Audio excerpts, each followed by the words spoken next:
네, 하나님의 말씀 함께 보겠습니다. 오늘 우리에게 주신 하나님의 말씀 구약성경 시편 67편 1절에서 7절까지 말씀 함께 보겠습니다. 구약성경 848쪽입니다. 시편 67편 1절에서 7절 말씀을 한 절씩 교독하겠습니다. 하나님은 우리에게 은혜를 베푸사 복을 주시고 그의 얼굴빛을 우리에게 비추사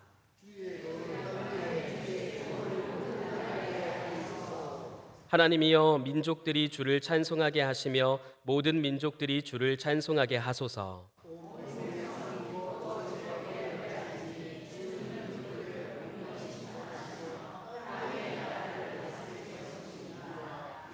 하나님이여 민족들이 주를 찬송하게 하시며 모든 민족으로 주를 찬송하게 하소서.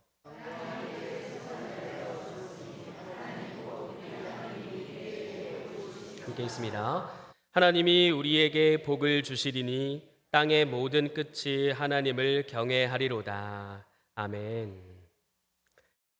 설교의 제목이기도 한 말씀을 우리 한번 다 같이 읽어보겠습니다. 주의 도를 땅 위에. 시작. 주의 도를 땅 위에. 주의 도라고 하는 것이 무엇이냐? 주의 도는 문자적으로는요, 길입니다. 길. 당신의 길입니다. 길. 하지만 히브리어에서 이 길이라고 하는 단어가 의미가 여러 개가 있습니다. 히브리어는 사실 사전만 찾아서 그 단어를 그냥 대입하면 안 되고 용례가 매우 중요합니다. 그래서 같은 단어라도 똑같은 뜻이라도 각각의 구절에서 너무나 다르게 쓰임을 받아요. 그래서 오늘 본문에서 사용된 의미는 이 길이라고 하는 그 단어가 갖고 있는 의미가 있는데 그게 뭐냐면 생활하거나 활동하는 방식입니다. 생활하거나 활동하는 방식. 그러니까 다시 말하면 행동 또는 행위다 이렇게 이야기할 수 있습니다. 이것을 우리가 다시 말하자면 삶이라고 할 수도 있겠죠. 그래서 주의 도에다가 삶이라고 하는 것을 넣어서 단어를 바꾸어서 다시 한번 읽어보겠는데요. 자, 다시 한번 읽어보겠습니다. 시작. 주의 삶을 땅 위에. 이렇게 되는 겁니다. 그러면 이 삶은 또 어떤 삶이냐라는 걸 우리가 생각해 봐야 돼요. 오늘 본문 1절 말씀 보면 그 삶은 우리에게 은혜이고 또 우리에게 복이 되고 그리고 우리에게 하나님의 얼굴 빛이 된다. 이렇게 기록합니다. 은혜와 복이라고 하는 개념이 하나님의 얼굴이라고 하는 것과 굉장히 관련이 깊습니다. 얼굴에는 사랑과 관심이 담겨 있죠. 하나님의 얼굴을 본다라고 하는 건 하나님의 관심과 사랑을 본다 하는 말과 같습니다. 그럼 주님의 삶을 땅 위에 이렇게 이야기했는데 그러면 그 삶은 어떤 삶이냐? 주의 얼굴을 보는 삶이다. 이렇게 또 다시 바꾸어서 읽을 수가 있겠습니다. 주의 도가 뭐다? 도가 뭐다? 삶이다. 근데 그 삶은 어떤 삶이다? 주님의 얼굴을 보는 삶이다. 따라오시겠습니까? 네, 그러면 이걸 다시 넣어서 오늘 말씀을 다시 읽어보겠습니다. 주의 얼굴을 보는 삶이 땅 위에. 자, 시작. 주의 얼굴을 보는 삶을 땅 위에. 자, 앞서 말한 것처럼 우리가 주님의 얼굴을 뵙는다라고 하는 것은 은혜와 사랑을 아주 충분하게 경험한다는 뜻이에요. 어떻게 하면 그리고 언제 이런 은혜와 사랑을 충분하게 경험할 수 있겠습니까? 관련된 시편의 두 구절을 보겠는데요. 먼저 시편 11편 7절 말씀을 보겠습니다. 함께 읽겠습니다. 시작. 여호와는 의로우사 의로운 일을 좋아하시나니 정직한 자는 그의 얼굴을 배우리로다. 아멘. 언제 그의 얼굴을 뵙는다 말씀합니까? 의로운 그리고 의로운 일을 좋아하는 그 사람 혹은 정직한 사람, 그 사람이 하나님의 얼굴을 볼 것이다. 이렇게 이야기합니다. 시편 17편 말씀 한번 볼까요? 나는 의로운 중에 주의 얼굴을 배우리니 깰 때에 주의 형상으로 만족하리이다. 언제 주의 얼굴을 뵙는다 말씀합니까? 의로운 중에, 의로운 상태에서 주님의 얼굴을 볼 수 있다. 이렇게 성경은 말씀합니다. 자, 그러면 여러분들께 한번 여쭙겠습니다. 여기 계신 분들 중에서 하나님의 얼굴을 보신 분 한번 손 들어보세요. 나는 하나님의 얼굴을 봤다. 애매하죠? 본 것도 같고 이렇게 말하면 아닌 것 같고 그렇잖아요. 모르긴 몰라도 여기 있는 우리 중에 누가 봤다 이렇게 얘기하고 단언하기보다는 우리가 아주 자신 있게 양심의 가책 없이 이분은 정말 하나님의 얼굴을 봤다라고 이야기할 수 있는 분이 딱 한 분 계시잖아요. 그분이 바로 아들 예수 그리스도이십니다. 그러면 이 하나님의 얼굴을 보았다고 하는 그 의로우신 아무런 죄가 없으신 그 사람이 누구냐라고 했을 때 우리는 예수 그리스도다 이런 답을 얻을 수가 있죠. 근데 이것도 그냥 생각하는 건 아니고요. 오늘 본문 2절을 한번 띄워주시겠습니까? 오늘 본문 2절에 보면요. 설교 제목이 한 절 나오고 주의 도를 땅 위에 하면서 주의 도와 똑같은 개념으로서 등장하는 바로 다음 단어가 있어요. 그게 뭐냐면 주의 구원입니다. 주의 도하고 주의 구원이 사실상 거의 같은 개념으로 여겨지고 있는 거예요. 따로따로 있는 게 아니고요. 근데 저때 구원이라고 하는 히브리어를 발음하면 예슈아입니다. 그러면 구원은 예슈아라. 그러면은 우리가 지금 앞서 말했던 누구와 이름이 똑같습니까? 예수님과 이름이 똑같아요, 사실은. 그러니까 한마디로 주님의 얼굴을 보는 삶은 예수님의 상태로 사는 삶이다 이렇게도 얘기할 수 있는 거예요. 예수님의 삶을 따라가는 삶, 예수님의 삶을 닮아가는 삶, 예수님이 사셨던 대로 살아가는 삶, 그 사람이 하나님의 얼굴을 본다 이렇게 이야기하는 거랑 똑같은 거예요. 그러면 예수님의 삶을 따라 산다라고 할 때 우리가 한 가지 예수님의 사역을 반드시 생각해야 합니다. 예수님 하면 떠오르는 첫 번째 사역은 무엇입니까? 예수님 하면 예수님이 우리를 위해서 무슨 일을 하셨느냐 했을 때 아마도 자꾸 여기서 스스스 소리가 나는 거 보니까 십자가를 말하고 싶으신 것 같아요. 그렇죠? 대부분은 예수님 하면 십자가 사역이 떠올라요. 하지만 오늘 제가 설교를 통해 말씀드리고 싶은 것은 십자가 사역보다 더욱더 중요한 것이 있는데 그것은 바로 부활입니다. 그러니까 예수님의 삶을 따라 산다라고 했을 때 우리가 반드시 염두에 둬야 하는 것은 예수님의 부활인 거예요. 예수님이 부활하신 그 부활의 생명이 우리의 삶 가운데 어떻게 실현되어야 하느냐, 이것을 우리는 늘 고민하고 살아야 하는 것이죠. 그래서 좀 전에 시편 17편 15절 말씀을 읽었거든요. 다시 한 번만 띄워주시겠습니까? 자, 나는 의로운 중에 주의 얼굴을 배웁는다 이렇게 얘기했잖아요. 그리고 뒤에 뭐라고 나옵니까? 깰 때에 라고 하는데 저 깰 때라고 하는 저 단어를요, 많은 학자들은 죽었다가 깰 때로 해석을 하곤 했습니다. 그러면 저 앞에 나는 의로운 중에 있다라는 상태는 어떤 상태입니까? 부활의 생명. 그러니까 이전에 이 땅에 썩어질 생명이 아니에요. 바울의 말에 의하면 육체의 생명이 아니라 예수님의 거룩한 그 부활의 생명으로 있다라고 그렇게 해석을 한다면 깰 때에도 역시 그 부활의 생명을 상징하는 거예요. 그러니까 우리가 부활의 상태로 있을 때에 주님의 형상을 보게 될 것이고 그 부활의 상태로 있을 때에 주님으로 만족할 수 있다. 이렇게 읽을 수가 있겠습니다. 자, 그러면 주의 도에부터 시작했어요. 주의 도를 삶으로 바꿔서 주의 삶. 근데 어떤 삶? 주님의 얼굴을 보는 삶. 언제 얼굴을 볼 수 있냐? 의로울 때 볼 수 있다. 그것은 곧 예수님을 따라 산다. 예수님을 따라 산다는 건 뭐냐? 주님의 부활 생명으로 사는 것이다. 이렇게 지금 전개를 하고 있는 거예요. 그러면 우리 방송실 선생님 여기 띄워주세요. 제가 예수님 안에서 자, 그러면 주의 도가 지금 저만큼 길어진 거예요. 누구 안에서? 예수님 안에서 주의 얼굴을 보는 삶을 땅에. 자, 저기에서 주는 누굴까? 예수님이 앞에 나왔잖아요. 그러면 뒤에 나오는 주는요, 하나님 아버지인 거예요. 예수 그리스도 안에서 하나님 아버지의 얼굴을 보는 삶을 이 땅 위에라고 읽을 수 있는 겁니다. 자, 다 같이 한번 읽어볼게요. 시작. 예수님 안에서 주의 얼굴을 보는 삶을 땅 위에. 자, 그러면 저렇게 예수님 안에서 주의 얼굴을 보는 삶이라고 하는 것을 좀 한 단어로 좀 바꿔야겠습니다. 다시 너무 기니까요. 저와 같은 삶을 우리는 하나님 나라라고 일컫습니다. 결국에는 우리가 이와 같은 하나님 나라를 상속받게 될 것이다 하는 그런 약속으로 우리가 읽을 수 있는 것이죠. 자, 그러면 이쯤 되면 이제 오늘 본문을 잘 관찰을 해봤으니까 한번 생각을 해보겠습니다. 여러분, 예수님께서 이 땅에 오신 이유가 뭐겠습니까? 예수님 이 땅에 왜 오셨어요?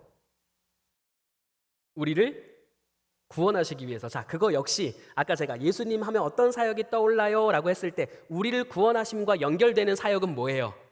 십자가예요. 네, 오늘 함정 제대로 걸리셨어요. 자, 십자가예요. 그러면 우리를 구원하시기 위해서 오셨는데, 그렇게 따지면 예수님이 이 땅에 오시자마자 뭐 하시면 돼요? 우리를 구원하시기 위해, 즉 십자가를 지시기 위해 오셨다면 오시자마자 뭐 하면 돼요? 그냥 십자가 지시면 돼요. 오늘 아침에 실버스쿨 하는데 우리 담임 목사님이 제 설교안을 미리 보신 줄 알았어요.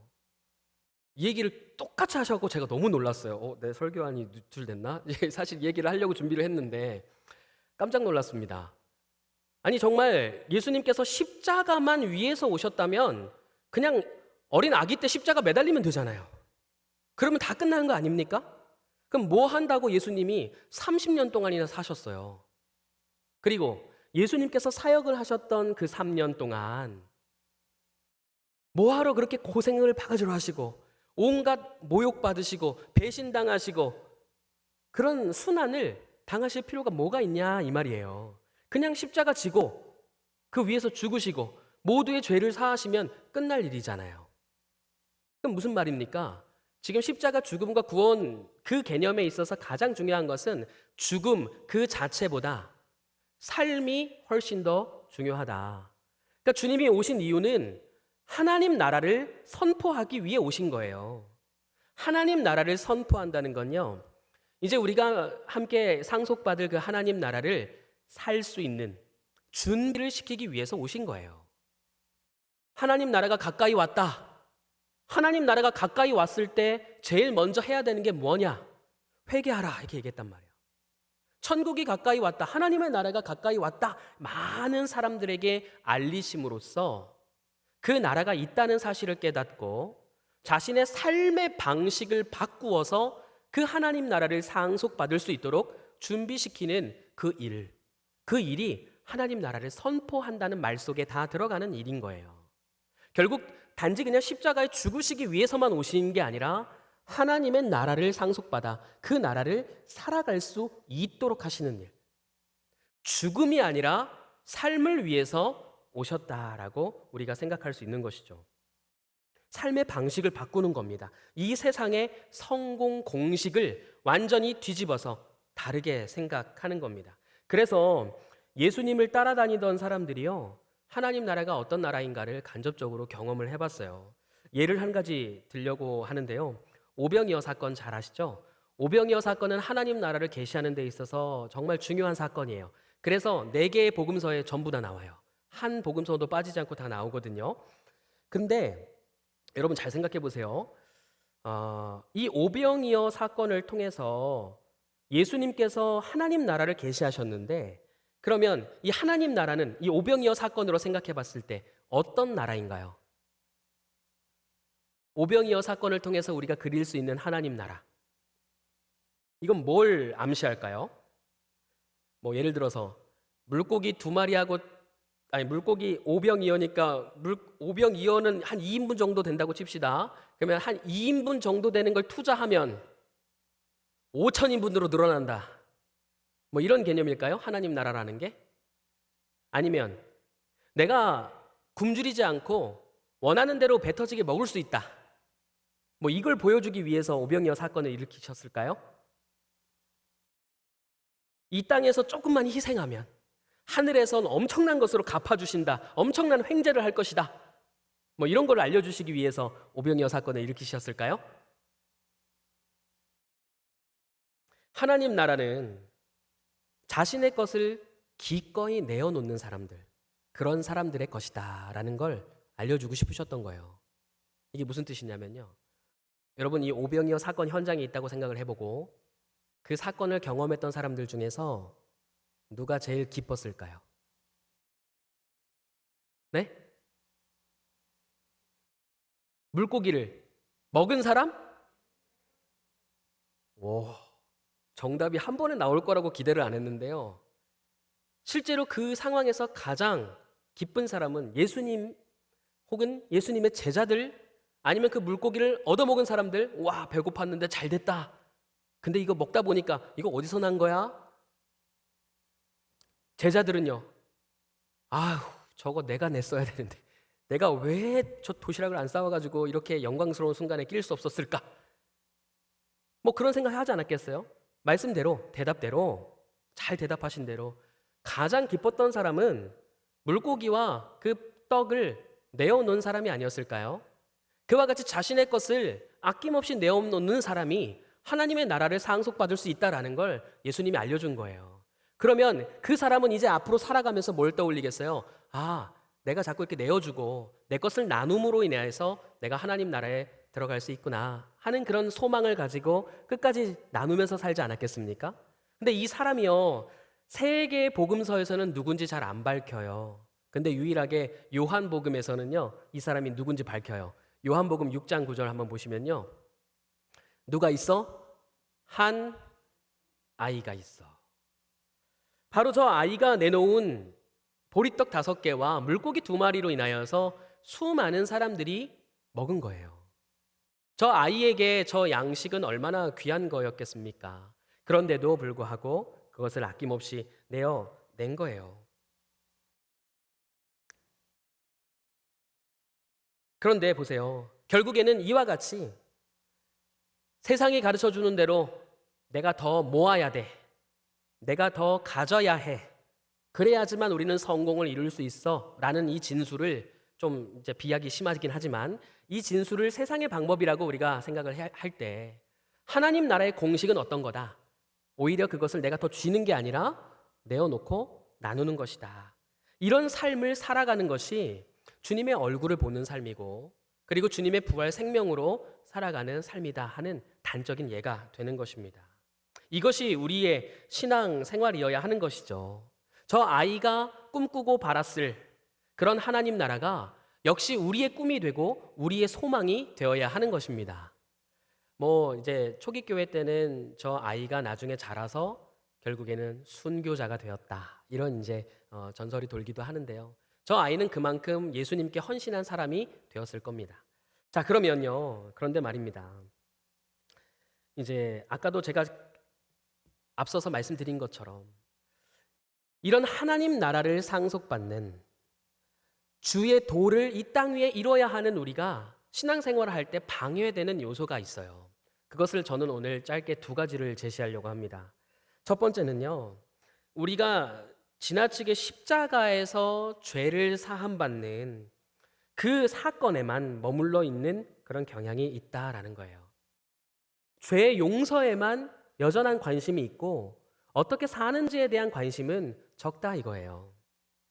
신앙생활을 처음 하시는 분들도 이 죄 용서를 가지고 이야기를 나누고, 신앙생활을 한 50년 한 분들도 아직도 이 자신의 죄와 씨름하고 있고 싸우고 있는 그런 형국이다라는 거예요. 사실 이 십자가 사건은 이걸 빼고 복음을 얘기할 수 없을 정도로 정말 중요한 사역이 맞습니다. 그렇다고 또한 우리가 어떻게 살지를 고민해야 하기 때문에, 자, 우리의 죄는 다 십자가에서 처리됐다 치고, 그러니까 됐다 치고 넘어갈 수 있는 점도 아니에요. 정말 중요한 거 맞습니다. 그런데 지나치게 거기에만 너무 머물러서 있다 보면 결국 우리가 어떻게 살아야 하나, 특별히 하나님 나라를 생각했을 때에는 너무나 편협한 강조가 될 수밖에 없다라는 것입니다. 아까도 말씀드렸지만 예수님이 십자가를 지러 오셨다는 말이 반은 맞고 반은 틀리다는 점이 여기에 있는 거예요. 십자가를 지셔서 우리를 대속하심은 결국 하나님 나라의 시작을 알리는 것이고, 그 십자가의 대속함을 얻은 우리가 정말 하나님 나라를 어떻게 살아가야 할지를 늘 고민하며 살아가야 하는 것입니다. 그런데 우리 한국 교회는 그간의 이렇게 역사를 둘러보면 죄와 그 용서에 대한 것만 많이 강조했어요. 왜 그렇게 강조할 수밖에 없었는가 한번 생각해 봤는데요. 혹시 우리의 이 악함과 불편한 것들을 처리하기 위한 어떤 심리적인 장치가 아닌가? 혹은 종교적이고 정치적인 이런 장치를 만들고 사람들의 어떤 불안 심리를 조장해서 그 사람들을 통제하고자 했던 것은 아닌가? 뭐 이런 게 답은 아니겠지만 이런 영향을 받지 않았겠나 이런 생각도 해봤습니다.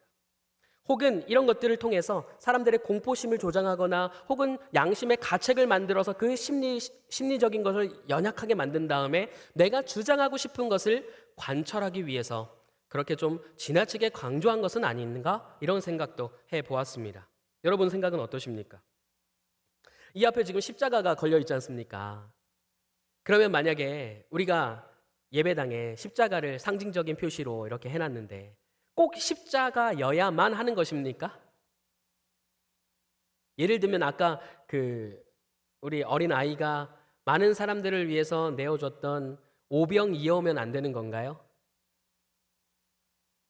아니면 정말 이 가난한 미망인이 모든 것을 다 드렸던 그런 두 랩돈이면 안 되는 건가요? 어떻게 보면 다른 건 다 차치하고서라도 만약에 우리가 이렇게 십자가를 앞에 걸어 놓을 거라면 또 한 가지를 반드시 생각해야 할 것은 이와 동일한 무게감의 상징, 그것은 바로 빈무덤인데 이 강단에 빈무덤이 있는 것이 더 우리의 삶에 보탬이 되지 않겠습니까? 십자가만 보면 왠지 좀 죄책감이 느껴지고 십자가만 보면 뭔가 좀 주눅 들리는 것 같고 십자가만 보면 왠지 눈물을 흘려야 될 것 같고 왠지 마음이 아파야 될 것 같고 회개를 해야 될 것만 같은 그런 느낌은 안 드세요? 근데 상상해 보세요. 만약에 이 자리에 빈무덤이 있다. 그러면 그 빈무덤을 보면서 어떤 생각을 하겠습니까?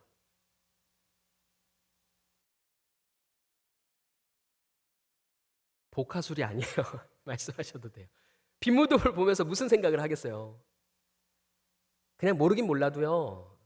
십자가를 보면서 느끼는 그런 어떤 무거운 마음보다는 우리 주님 사셨구나 하는 생각이 들지 않겠습니까? 그 단계로 나아가지 못하는 우리의 현실을 한번 생각해 봤다 이 말입니다.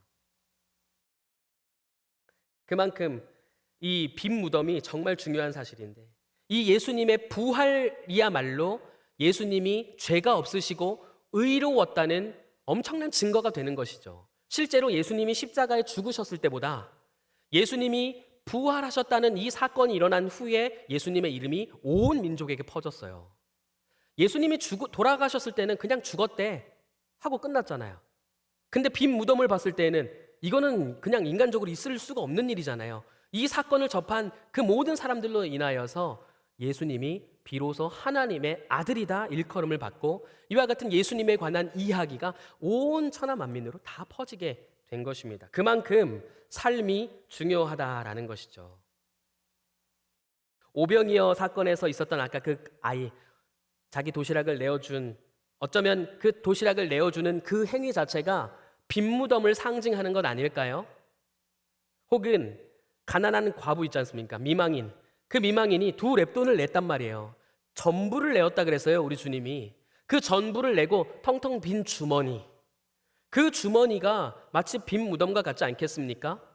그러니까 우리가 삶의 방향을 어디로 향해야 하는지를 예수님의 부활이 그리고 그 부활을 상징하는 증거, 빈 무덤이 분명하게 알려주고 있다라는 것입니다.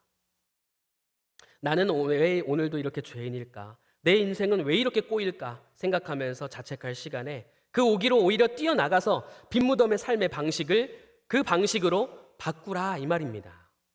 그것이 부활하신 예수 그리스도를 따라가는 주의 도, 주의 삶, 주님의 얼굴을 보는 삶인 것입니다. 여태까지 한 이야기를 한마디로 정리하면 십자가는 시작에 불과하다. 그 시작으로 우리의 죄 용서 구원하신 주님의 은혜로 인하여서 우리가 장차 살아야 할 삶이 있고 그 삶은 하나님 나라를 상속받는 삶이다. 근데 그 삶을 살아갈 때 중요한 상징은 예수 그리스도의 부활이고 그 부활을 상징하는 빈 무덤이다. 이것이 요약이 되겠습니다. 자, 오늘 설교 본문과 제목을 참조한 선곡들이었다고 저는 생각해요. 오늘 백두산 전사님 처음으로 찬양 인도하셨는데요. 뭐 아니어도 상관은 없는데 마침 어떻게 또 이렇게 잘 맞게 선택을 하셨어요. 처음 불렀던 찬양 갈 길을 밝히 보이시니 찬양 부르셨잖아요. 가사 다 기억하십니까?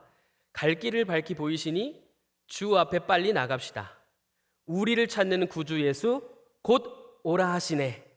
그러면 이제 원래대로라면 우리가 생각했을 때 그 주님의 길이라고 하면 정상적이라면 그 다음 후렴 가사가 이렇게 돼야 되죠. 300m 앞에 우회전, 50m 앞에서 좌회전. 이게 돼야 되지 않아요? 근데 후렴 가사가 어떻게 돼요? 죄악 벗은 우리 영혼은 기뻐 뛰며 주를 보겠네. 하늘에 계신 주 예수를 영원히 섬기리. 이게 그 길이라는 게 결국 삶의 방식이고 삶의 행동이라는 게 이 찬양 가사에서도 증명이 되는 거예요. 어떻게 살아야 되느냐 했을 때, 근데 이제 여기서 한 가지 문제점을 지적하면 죄악 벗은 우리 영혼은 기뻐 뛰며 주를 보겠네. 어디에 계신? 하늘에 계신 주 예수를 영원히 섬기리. 그럼 오늘 설교 제목은 주님의 이 하나님 나라를 어디에? 이 땅 위에. 근데 이 가사는 뭔가 죄악 벗은 우리 영혼은 하늘에 계신, 뭔가 우리 삶과 좀 연관돼 있지 않고 동떨어져 있는 것처럼 느껴지지 않으세요? 그렇죠? 죄악을 벗은 건 우리 영혼만 죄를 벗었나요? 우리 육체의 삶도 거룩해져야 돼요. 하늘에 계신 주님만 섬기나요? 이 땅에서의 우리 이웃들도 섬겨야 해요. 그러니까 제가 지금 강조하는 지점이 이 지점이에요. 갈 길을 밝히 보이시니는 원래 어린이들을 가르치기 위한 찬송으로 만들어졌어요. 그래서 이 복음의 내용을 담고 있다 보니까 이제 죄악을 벗은 어떤 죄 속죄함에 대한 이야기가 강조될 수밖에 없었고, 그리고 또 이 노래가 우리나라에 수입이 돼서 많이 불려지는 동안 이 예수 그리스도의 십자가의 죽음만이 강조되는 그 분위기 속에서 불려졌기 때문에 아무래도 이 가사가 번역되고 불려질 때 지속적으로 뭔가 동떨어져 있는 것 같은 그런 뉘앙스로 남아있게 된 거예요. 그러면 우리가 이 노래를 부를 때 항상 염두에 둬야 되는 건 뭡니까? 죄악 벗은 우리의 영혼만 생각하면 안 되고 우리의 삶과 우리의 육체도 죄악을 벗어야 되는 거고, 또 하늘에 계신 주님만 섬기는 게 아니라 이 땅에 있는 우리의 형제 자매들을 섬길 뿐만 아니라 하나님의 나라를 이 땅 가운데에서 실현하는 삶을 살아야 된다. 그와 같은 마음을 가지고 불러야 되는 것입니다. 이게 강조가 되어야 하는 것이죠. 자, 뿐만 아니라 이렇게 어떤 죽음이나 십자가 대속만 좀 강조를 했다 치면 또 한 가지 문제가 있어요. 그게 뭐냐면 구원의 개인적 차원만 지나치게 강조해 왔다라는 거예요. 그러니까 나만 기쁘면 돼. 그러니까 나만 구원받으면 돼. 옆에 있는 사람이 어떻든 상관이 없는 거예요. 그게 본인의 마음에 의도했든 의도하지 않았든 상관없어요. 주와 같이 길 가는 것 즐거운 일 아닌가 불렀잖아요. 그렇죠? 그러면 이걸 부를 때 옆에 있는 사람이 울고 있는데 이 찬송을 불러봐. 이거 부르면은 괜찮아져. 이렇게 권하는 상황이 있다고 칩시다. 그러면 이 상황은 건전한 상황입니까? 쉽지 않아요. 판단하기가. 그렇잖아요. 나만 아니면 되는 거야. 나는 구원받았으니까 나는 기쁘고 다른 사람은 어떻든 상관이 없는 거고. 혹은 한 걸음 한 걸음 주 예수와 함께 나는 걸어가야 돼. 근데 그 걸음을 못 걷게 만드는 초신자가 있는 거야. 나는 빨리 걸어가야 되는데 같이 못 걷게 만드니까 기분이 나쁜 거죠. 이러한 신앙의 양태가 그동안 많이 있었어요. 그러니까 소위 말하는 그 사람의 그 보폭을 맞춰서 천천히 걷는 게 아니라 멱살 잡고 끌려오듯이 그렇게 한국교회가 끌려왔어요. 그런 부분이 있어요. 그러면 이런 위에 두 가지 문제를 제기하는 이유가 있어요. 왜냐하면 이와 같은 두 가지 경향이, 즉 죽음만 생각하고 죄만 강조하는, 죄사함만 강조하는 이런 한쪽으로 치우친 경향과 나 개인의 구원만 생각하는 이러한 경향이 뭘 방해하느냐? 믿음이 다음 세대로 전수되는 걸 방해하기 때문에 그렇습니다.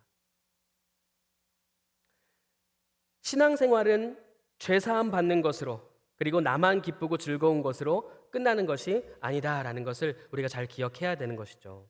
여러분, 요즘에 큐티 본문 에스더서 이제 좀 전까지 읽었잖아요.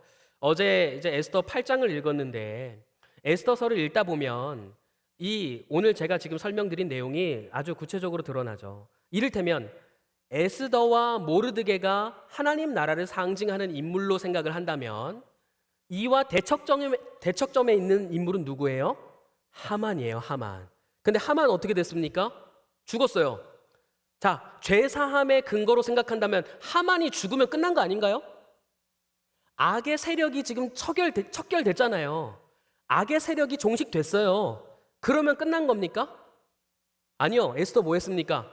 하만은 죽었지만 여전히 그 조서의 내용을 바꿔야 되고, 그 바꾼 조서의 내용을 어떻게 해야 돼요? 전해야 돼요.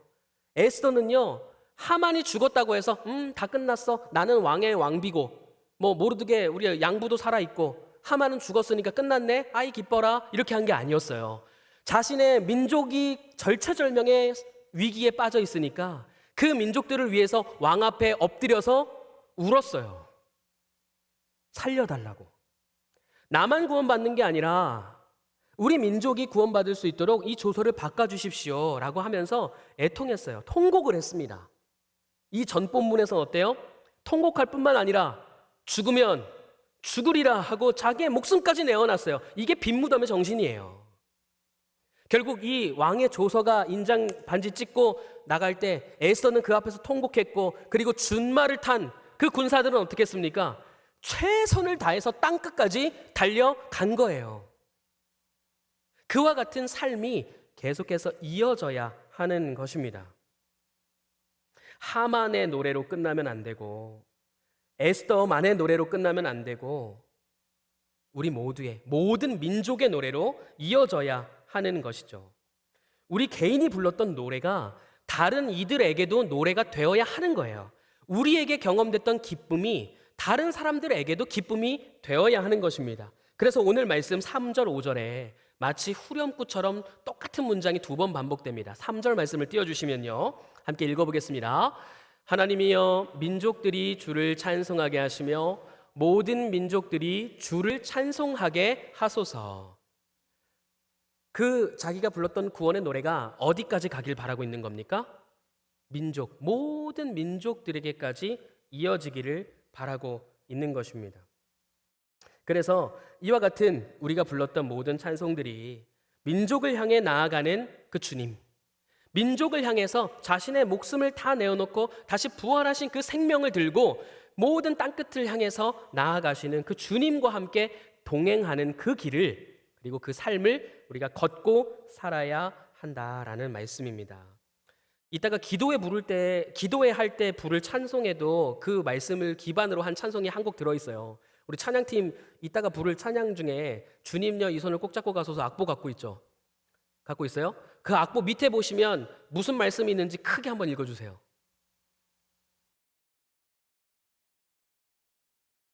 이사야 58장 말씀이 있죠?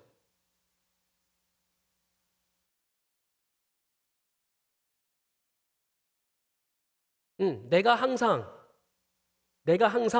좋은 것으로 만족하게 할 거고 내가 항상 인도할 거래요. 근데 누구를? 너를 아니면 너희를? 너희를. 하나님은 항상 그 민족에 대한 구원을 꿈꾸고 계셨고 공동체를 구원하기를 원하셨어요. 바라기는 정말 여러분들이 이와 같이 내가 불렀던 이 구원의 감격과 기쁨과 찬송이 나를 통하여서 우리 가정과 교회와 우리 지역사회와 이웃과 모든 땅끝에 다 전달되어서 전파되어서 같은 기쁨으로 함께 노래할 수 있기를 축복합니다. 세대를 불문하고 한 노래를 불렀을 때 우리가 같은 감격을 느낄 수 있어야겠죠. 그래서 에스더와 모르드게처럼 자신 빈무덤 정신으로 살아갔던 그 사람들에게 하나님이 갚으시는 4가지가 있었어요. 에스더서 말씀 보면 8장 15절 말씀 보시면요. 먼저 좀 띄워주실래요? 네, 감사합니다. 그 네 가지가 뭐냐? 모르드게가 저렇게 멋지게 옷을 입고 왕 앞에 서는 거예요. 아주 존귀한 상태로 서 있거든요. 16절이요. 같이 읽겠습니다. 16절 시작. 유다인에게는 영광과 즐거움과 기쁨과 존귀함이 있는지라. 이와 같은 비무덤 정신으로 살아가는 사람들에게는 영광과 즐거움과 기쁨과 존귀함으로 갚으신다. 우리 주님 이렇게 말씀하십니다. 이것이 주의 도를 이 땅 위에 실현하는 사람들의 삶인 것이죠. 저는 다음 세대에게 믿음을 전수해야 한다라고 말할 때 우리 어른들에게 다음 세대에게 믿음을 전수해야 합니다라고 말하기보다는 다음 세대들에게 여러분들의 부모님 세대의 믿음을 전수받아야 합니다라고 더 말하는 편이에요. 저는 솔직히 말씀드리면 우리 어른들 신앙생활 잘 하셨어요. 문제는 누구예요? 저희들이에요. 어떻게 보면 지난 주일날 이상하게도 저를 만날 때마다 목사님 저 수요 기도회 듣고 있어요, 보고 있어요 하고 이렇게 말씀해 주신 분들이 되게 많았어요. 지금도 아마 유튜브로 보고 계신 분들 많을 건데 놀라운 건 그 중에 학생들이 보고 있더라고요. 학생들이 수요 기도회를 챙겨서 본대요, 매주마다. 그래서 제가 말씀드리는데요. 지금 보고 있는 학생들, 내가 이름은 얘기 안 하겠지만 여러분들이 믿음을 전수 받아야 합니다. 여러분 예수님께 배우시고요. 여러분들 부모님께 배우세요. 그렇게 배우셔야 전수 받을 수 있어요. 왜 어른들이 불렀던 노래가 어떤 의미인지 물어보지 않나요? 이 노래가 무슨 뜻인지 왜 배우려는 생각을 하지 않을까요? 왜 물어보지 않을까요? 사는 게 바쁠까요? 관심이 없을까요? 함께 배우는 또래 세대가 없어서 그럴까요? 아니면 우리 어른들이 이런 것들을 설명해 줄 때 설명하는 방식이 좀 잘못됐을까요? 너 그렇게 하면 안 돼. 그렇게 하면 죄야. 이런 식으로 알려줘서 그랬을까요? 혹은 집과 교회의 삶이 다른 그런 어떤 이기적인 모습들이 다음 세대 아이들에게 비춰져서 아이들이 물어보지 않는 걸까요? 어떤 이유를 대입하든 다 상관없다고 생각해요. 중요한 것은 기성에 정말 하나님의 복음을 믿고 주님의 복음을 믿고 살아오셨던 분들, 부모님 세대나 이제 신앙을 전수받고자 하는 다음 세대들이나 똑같다는 거예요. 똑같은 입지에 서 있는 거예요. 똑같이 잘못했다 이 얘기가 아니고 똑같은 입지에 서 있어요. 다니엘은 위에 보고 배울 사람이 있었을까요? 여러분, 믿음의 다음 세대라고 불리는 다니엘은요, 바벨론의 포로로 잡혀갔을 때 보고 배울 사람이 없었어요. 근데도 자기의 믿음을 지켰단 말입니다. 믿음은 결국에는 자기가 전수받겠다라고 하는, 이어가겠다라고 하는 결단과 다짐이 필요한 것입니다. 그런 결단이 우리에게 필요한 거죠. 그래서 다시 한번 권면합니다. 우리 학생들 정말 예수님께 그 믿음을 배우시고 우리 어른들께 믿음을 배우십시오. 배워야 합니다. 우리 부모님들 자녀들이 말을 안 듣는 것 같아서 사실 속상할 때가 참 많으시잖아요. 내 말을 안 듣는 것 같고 또 때로는 나를 무시하는 것 같고 또 생각해보면 저도 그런 적이 많거든요. 바깥에 있는 사람들은 다 존대를 하는데 내 집 새끼들이 나를 제일 무시해요. 그렇잖아요. 진짜 밖에서는 다 이렇게 대접받고 사는데 내가 내 자식한테는 대접 못 받고 살아요. 그렇잖아요. 저도 목사지만 어른들은 다 저보다 나이도 많으시고 어르신들인데도 목사님 하는데 우리 애들은 그런 거 없어요. 그냥 그럴 때마다 진짜 발로 차버리고 싶을 때가 한두 번이 아닌데 그럼에도 불구하고 어떻습니까? 정말 내 말을 듣는 건지 안 듣는 건지 어떤 상황이 계속 벌어지는 거예요. 무시하는 것 같은 상황이 벌어지고 뭔가 내가 계속 말을 했지만 여전히 상황은 똑같고 근데 그럴 때 부모님들이 쉽게 넘어가는 그런 함정이 뭐냐면 그 상황이 곧 메시지다라고 착각하는 거예요. 여러분 상황이 곧 메시지는 아니에요. 우리 아이들이 예를 들어서 뭐뭐를 해 그런데 안 하고 있잖아요. 그러면 그 안 하고 있는 상황이 나를 무시하는 메시지다 이렇게 생각하거든요. 근데 살다 보니까 그게 아닌 경우도 있더라고요. 상황이 곧 메시지가 아닌 거예요. 아이들도 들을 거 다 듣고요. 고민할 거 다 듣고 다 하고 생각하고 있는 거예요. 단지 조금 느릴 뿐이죠. 그러므로 우리가 이와 같이 뭔가 신앙생활을 하면서 힘들게 또는 고민하고 또 정말 화가 치밀 때도 있지만 그럼에도 불구하고 주님의 이 부활하는 생명으로 살아낼 필요가 있다라는 것입니다. 그와 같은 삶이 어떻게 살아가야 하는지, 정말 이 전도자로서의 지혜자와 그리고 또 로마서의 바울이 이렇게 이야기합니다. 전도서 말씀을 볼 건데요. 9장 4절입니다. 모든 산자들 중에 들어있는 자에게는 누구나 소망이 있음은 산 개가 죽은 사자보다 낫다, 이렇게 얘기하면서 그 뒤에 이어서 이렇게 이야기해요. 7절 말씀부터 같이 읽어봅시다. 7절 시작. 너는 가서 기쁨으로 내 음식물을 먹고 즐거운 마음으로 내 포도주를 마실지어다. 이는 하나님이 내가 하는 일들을 벌써 기쁘게 받으셨음이니라. 내 의복을 항상 희게 하며 내 머리에 향 기름을 그치지 아니하도록 할지니라. 내 헛된 평생의 모든 날 곧 하나님이 해 아래에서 내게 주신 모든 헛된 날에 내가 사랑하는 아내와 함께 즐겁게 살지어다. 그것이 내가 평생에 해 아래에서 수고하고 얻은 내 몫이니라. 내 손이 이를 얻는 대로 힘을 다하여 할지어다. 내가 장차 들어갈 스올에는 일도 없고 계획도 없고 지식도 없고 지혜도 없음이니라. 아멘. 힘들지만, 신앙을 전수하는 일이나 전수받는 일이 다 힘들지만, 그리고 십자가 죽음, 그리고 죄 용서, 이런 모든 것들을 생각해 볼 때 여전히 눌리는 것이 있지만, 그럼에도 불구하고 우리 주님은 우리를 이렇게 격려하시는 거예요.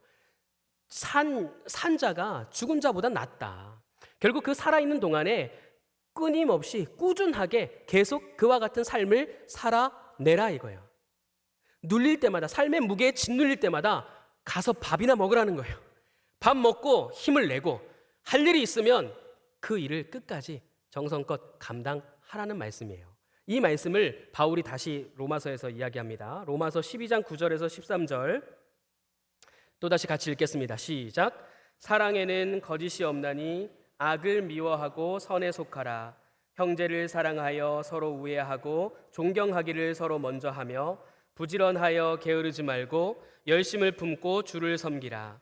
소망 중에 즐거워하며 환난 중에 참으며 기도에 항상 힘쓰며 성도들의 쓸 것을 공급하며 손 대접하기를 힘쓰라. 아멘. 주의 도를 이 땅에, 이 말씀을 가지고 우리가 어떻게 살아가야 하는가를 한번 좀 길게 풀어봤어요.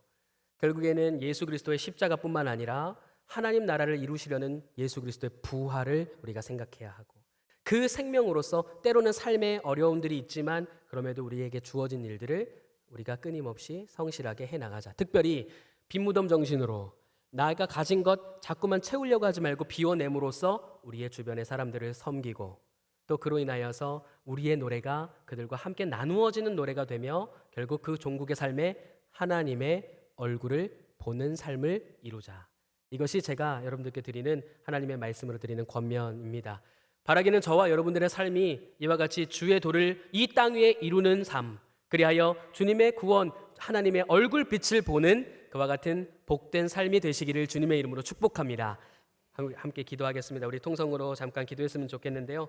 말씀을 기억하면서 하나님, 나의 삶이 이와 같이 이기적인 삶, 그리고 너무나 다른 사람을 정죄하거나 거칠게 몰아붙이는 그와 같은 신앙생활이 아니라 우리가 함께 어우러져서 서로를 섬기고 존중하며 결국에는 하나님 나라를 이 땅 가운데 이루는 삶을 이룰 수 있도록 우리에게 힘을 보태주시고 우리와 함께하여 주시옵소서. 함께 통성으로 말씀을 기억하며 기도하겠습니다. 하나님 아버지 감사합니다. 오늘의 말씀을 기억합니다. 하나님, 우리가 주님의 이 도를 이 땅 가운데에 이루겠다는 그와 같은 결단을 했습니다. 십자가 죽음, 죄의 용서, 죄사함, 그리고 나의 어떤 그 자책과 죄책을 십자가 위에 내어놓는 그와 같은 일들뿐만 아니라 우리가 정말 주님 앞에서 나의 가진 것과 또 내가 누리는 것들을 함께 나누고 또한 섬기며, 그로 인하여서 우리가 사랑을 나누고 또한 우리가 소망 중에 즐거워하며 모든 환난 중에 참으며 무엇보다 기도하는 일에 항상 힘쓰며 성도들의 쓸 것을 서로 공급하며 손 대접하기를 힘쓰는 삶, 그와 같은 삶을 살아갈 수 있도록 하나님 도와주시옵소서. 정말 그리하여서 우리가 믿음을 전수받고 그 믿음을 우리가 계속해서 이어나갈 수 있기를 원합니다. 우리에게 주시는 그 영광과 즐거움과 기쁨과 존귀함이 우리 가운데 있게 하여 주시옵소서. 사랑하시는 아버지 하나님, 이 시간 말씀을 붙잡고 기도합니다. 주님의 도를, 그 얼굴빛을 보는 거룩한 삶을 이 땅 가운데서 살아낼 수 있도록 우리에게 힘과 용기를 더하여 주시옵고, 나눌 수 있는 용기, 그리고 또 그리하여서 다른 사람들과 함께 하나님의 나라를 상속받는 그와 같은 한 식구로, 한 믿음의 가정들로 세워질 수 있도록 하나님께서 역사하시고 함께하여 주시옵소서. 그렇게 고백하고 결단하고 기도하는 우리 모두 가운데 주님의 영광과 즐거움과 또한 기쁨과 존귀함을 더하실 줄 믿습니다. 우리의 모든 삶을 다 바쳐 하나님의 나라를 이루는 거룩한 백성들 되게 하여 주시옵소서. 예수 그리스도의 이름으로 기도합니다. 아멘.